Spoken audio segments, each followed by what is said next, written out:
안녕하세요. 오늘은 마음속 깊은 곳의 평온함, 이걸 어떻게 찾고 또 지켜낼 수 있을지 좀 깊이 이야기 나눠보려고 합니다. 네, 안녕하세요. 저희가 오늘 주로 살펴볼 건 다리우스 포로의 가장 중요한 생각만 남기는 기술이란 책인데요. 거기서 나온 이야기들과 또 관련된 여러 생각들을 좀 엮어서요. 당신의 내면 여정에 도움이 될 만한 그런 통찰들을 같이 찾아봤으면 합니다. 네, 아주 중요한 주제죠. 이번 이야기의 핵심 목표는 뭐랄까 아주 분명합니다. 우리가 살면서 어떤 일을 만나든 또 상황이 어떻게 흘러가든 간에 흔들리지 않는 그 마음의 중심 있잖아요. 네네. 그 평온함을 얻는 길을 이해하는 것.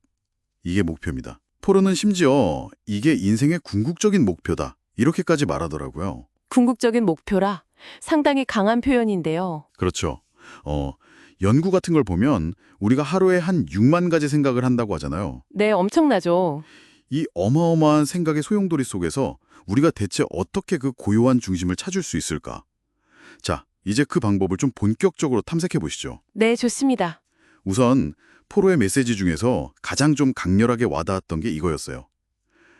결국 우리가 하는 모든 일의 최종 목표는 단 하나, 내면의 평온함을 찾는 것이다. 음, 이게 처음엔 약간 좀 거창하게 들릴 수도 있는데 곱씹어 보게 되더라고요. 그렇죠. 보통은 우리가 행복해지려면, 뭔가 외부적인 조건을 갖춰야 한다고 생각하기 쉽잖아요. 맞아요. 뭐 더 좋은 직장이라든가. 네, 더 많은 돈, 더 넓은 집, 뭐 이런 것들이요. 그런데 이 자료들을 쭉 보면 그런 외적인 성취가 꼭 내면의 평화로 이어지는 건 아니라고 지적을 해요. 아, 그런가요? 네, 오히려 그 쾌락 적응이라는 말도 있잖아요. 네, 들어봤어요. 새로운 것에 금방 익숙해지고 그러면 또 다른 욕망이 생기거나 아니면 남과 비교하게 되고 불안으로 이어지기 쉽다는 거죠. 아, 그렇군요. 그래서 결국 진정한 만족감은 우리 안에서, 그러니까 내면에서 찾아야 한다는 쪽으로 무게가 실리는 것 같습니다. 정말 중요한 지적이네요. 그 외부 조건이 아니라 내면 상태에서 행복이 온다. 이게 머리로는 알겠는데 막상 실천하기는 참 어렵잖아요. 그렇죠.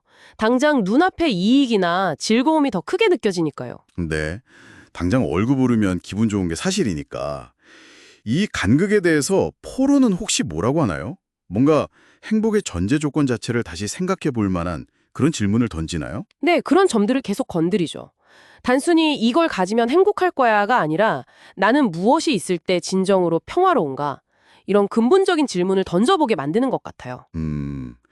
나는 무엇이 있을 때 평화로운가? 좋은 질문이네요. 물론 살다 보면 예상치 못한 폭풍우를 만나는 건 피할 수가 없죠. 뭐 관계가 틀어지거나 갑자기 건강이 나빠지거나 미래가 불확실하게 느껴질 때 마음이 흔들리는 건 당연하고요. 그럼요, 인간인데요. 하지만 뭐 그렇다고 그냥 포기할 필요는 없다는 거죠. 여러 지혜 전통에서도 다양한 방법들을 제시해 왔으니까요. 자료에서도 명상이나 기도, 또 자연 속에서 시간을 보내는 거, 감사함을 의식적으로 실천하는 것, 이런 것들을 이야기하고 있고요. 네, 그런데 이런 방법들이 단순히 그냥 기분 전환용이 아니라는 점이 좀 흥미로워요. 아, 기분 전환 이상이다. 네, 포르가 강조하는 거는 이런 실천들이 우리 안에 훨씬 더 단단한 내적 중심을 만드는데 도움을 준다는 거예요. 내적 중심. 비유하자면 마치 태풍의 눈 같다고 할까요? 주변 세상이 아무리 시끄럽고 혼란스러워도 그 중심에 있으면 고요함을 유지할 수 있는 힘이요. 아, 태풍의 눈이라. 네.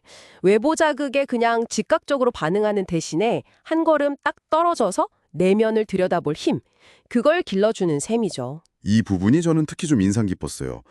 평온함이라고 하면 보통 아무 감정도 없는 약간 무미건조한 상태, 그런 걸 떠올리기 쉬운데 네, 그렇죠. 자료에서는 오히려 기쁨, 슬픔, 분노, 두려움 같은 모든 감정을 아주 생생하게 느끼면서도 그 감정의 파도에 휩쓸려 가지 않는 깨어있는 상태라고 정의를 하더라고요. 맞아요. 그게 핵심입니다. 이게 어떻게 가능한 걸까요? 아니, 슬픔이나 분노를 느끼면서 동시에 평온할 수 있다니 약간 모순적으로 들리기도 하는데요. 네, 아주 중요한 포인트인데요. 평온함은 감정을 억누르거나 외면하는 게 절대 아닙니다. 억누르는 게 아니다. 네. 오히려 감정은 우리 경험의 아주 자연스러운 일부다. 이걸 인정하는 데서 시작하는 거죠. 핵심은 뭐냐면 감정이 딱 일어났을 때 지금 내가 화가 났구나.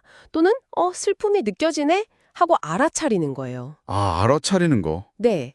그리고 그 감정을 이건 좋은 감정이야. 이건 나쁜 감정이야. 이렇게 서둘러서 판단하지 않는 거죠. 판단하지 않고. 마치 하늘에 흘러가는 구름을 보듯이요. 감정이 나타났다가 또 스르르 사라지는 것을 그냥 지켜보는 연습, 이걸 제안합니다. 감정 그 자체가 나가 아니라 내가 감정을 경험하고 있다는 걸 아는 상태. 그게 바로 감정에 휘둘리지 않는 힘이 되는 거죠. 감정을 구름처럼 바라본다. 비유가 좋네요.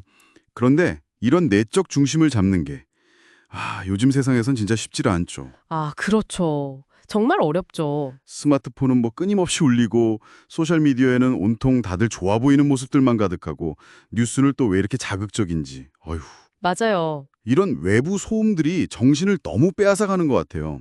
아까 말씀하신 하루 6만 가지 생각에 이런 외부 자극까지 더해지니까 이건 뭐 내면의 소리는 들릴 틈이 없는 거죠. 그래서 의도적으로 디지털 디톡스나 고요한 시간을 갖는 게 중요하다고 강조하는 겁니다. 네, 의도적으로. 뭐 거창하게 산속에 들어가고 이럴 필요는 없고요. 하루에 단 10분이라도 좋아요. 모든 스크린을 딱 끄고 조용히 앉아서 자기 숨 쉬는 것에만 한번 집중해 보라고 권합니다. 10분. 네.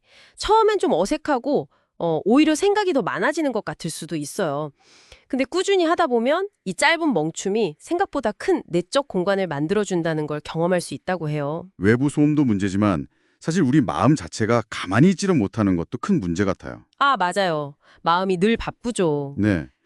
끊임없이 과거로 달려가서 그때 왜 그랬을까 막 후회하거나 아직 오지도 않을 미래를 상상하면서 불안해하고 그렇죠. 마음의 방황이라고도 하던데 이게 현재의 평화를 젖먹는 진짜 주범 같아요. 맞습니다. 그래서 지금 여기에 온전히 집중하는 연습이 중요해지는 거죠. 지금 여기에. 네. 과거는 이미 지나갔고 미래는 아직 오지 않았으니까 우리가 실제로 살 수 있는 시간은 오직 이 순간뿐이라는 자각, 이게 필요합니다. 포로가 제안하는 것처럼 뭐 거창한 명상이 아니더라도 일상의 작은 순간들에 온전히 주의를 기울이는 연습이 도움이 돼요. 예를 들면요. 예를 들어 차를 마실 때는 그냥 후루룩 마시는 게 아니라 차의 색깔, 향, 그 따뜻한 온기를 충분히 느껴보는 거죠. 걸을 때는 발바닥에 닿는 땅의 느낌이나 주변 풍경에 집중해보고 또 사랑하는 사람과 대화할 때는 스마트폰 잠시 내려놓고 상대방 눈을 보면서 이야기에 집중하는 것. 이런 아주 사소한 순간들이 모여서 현재에 머무는 힘을 길러준다고 합니다. 일상의 작은 순간들에 집중하기. 네, 이거 해볼만 하겠네요. 그리고 또 하나, 살면서 뭐 변화나 어려운 상황은 피할 수가 없잖아요. 이직이라든지 이별, 실패, 뭐 등등. 그렇죠. 늘 있죠. 여기서 중요한 건 이런 상황 자체가 아니라 우리가 거기에 어떻게 반응하느냐 하는 거죠. 네, 반응. 보통 우리는 상황 탓을 하거나 그걸 어떻게든 바꾸려고 막 애쓰잖아요. 근데 사실 우리가 진짜 통제할 수 있는 건 우리 자신의 반응뿐이다. 이 통찰이 좀 인상 깊었어요. 네, 같은 일을 겪어도 사람마다 반응이 정말 천차만별인 걸 보면 알 수 있죠. 맞아요. 어떤 사람은 크게 좌절하고 막 무너지지만 어떤 사람은 비교적 담담하게 받아들이고 자, 그럼 다음엔 뭘 해야 할까? 이렇게 생각하잖아요. 그렇죠. 이건 상황 자체의 문제라기보다는 그 상황을 해석하고 반응하는 그 내면의 힘 차이에서 오는 거죠. 해석과 반응의 차이. 네. 그래서 어려운 일이 딱 닥쳤을 때 감정적으로 바로 확 반응하기 전에 잠시 멈춰서 이 상황에서 내가 어떻게 반응하는 것이 최선일까 하고 스스로에게 질문하는 습관. 이게 필요하다고 봐요. 잠시 멈춰서 질문하기? 네. 이 질문 하나만으로도 그 감정의 소용돌이에서 한 발짝 딱 빠져나올 수 있는 공간이 생기거든요. 좋은 팁이네요. 우리가 지금까지 주로 그 내면 작업, 혼자 하는 것에 좀 집중했는데 이게 꼭 혼자만의 싸움은 아니라는 점도 흥미로웠어요. 아, 네네. 오히려 건강한 관계 속에서 평온함이 더 깊어질 수 있다 이런 이야기가 나오더라고요. 혼자 조용히 있는 것만이 답은 아니라는 거죠. 그렇습니다. 우리는 결국 관계 속에서 살아가는 존재니까요. 그쵸? 네. 마음을 터놓고 이야기할 수 있는 친구나 가족이 있다는 것, 또 서로를 이해하고 지지해주는 어떤 공동체가 있다는 것은 정말 큰 힘이 됩니다. 관계의 힘. 네. 진솔한 소통, 용서, 또 함께 기뻐하고 슬퍼하는 그런 경험들이 마음의 짐을 덜어주고 더 깊은 차원의 평화를 느끼게 해준다고 해요.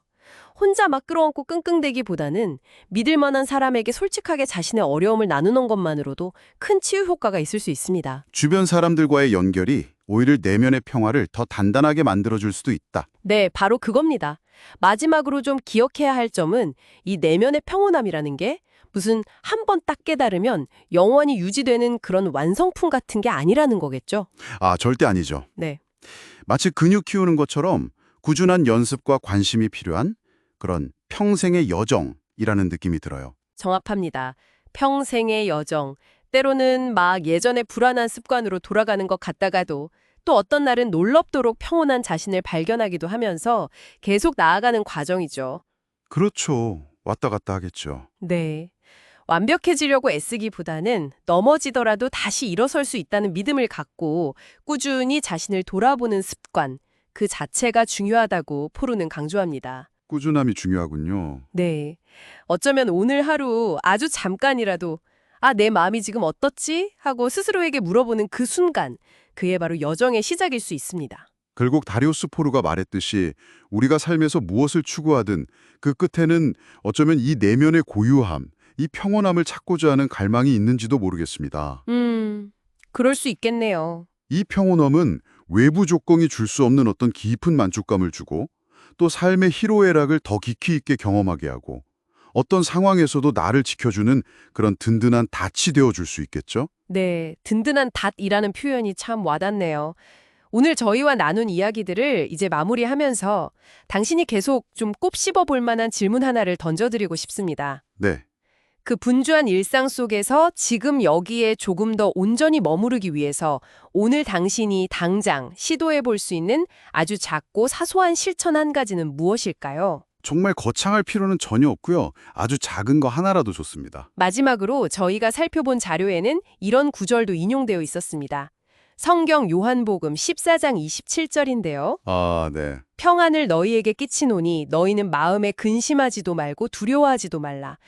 종교적인 의미를 떠나서라도 외부 세상이 주는 것과는 다른 종류의 평안에 대한 이야기로 들리더라고요. 네, 내면에서 오는 평안이죠. 당신 안에 그 평온함을 찾아가는 여정이 당신 자신뿐만 아니라 당신과 세상과의 관계, 당신의 삶 전체를 어떻게 바꿀 수 있을지 한번 상상해 보시면 좋겠습니다. 네. 당신의 고요함이 주변 사람들에게 어떤 긍정적인 영향을 미칠 수 있을지도요. 그렇죠. 한번 생각해 보실 만한 질문인 것 같습니다.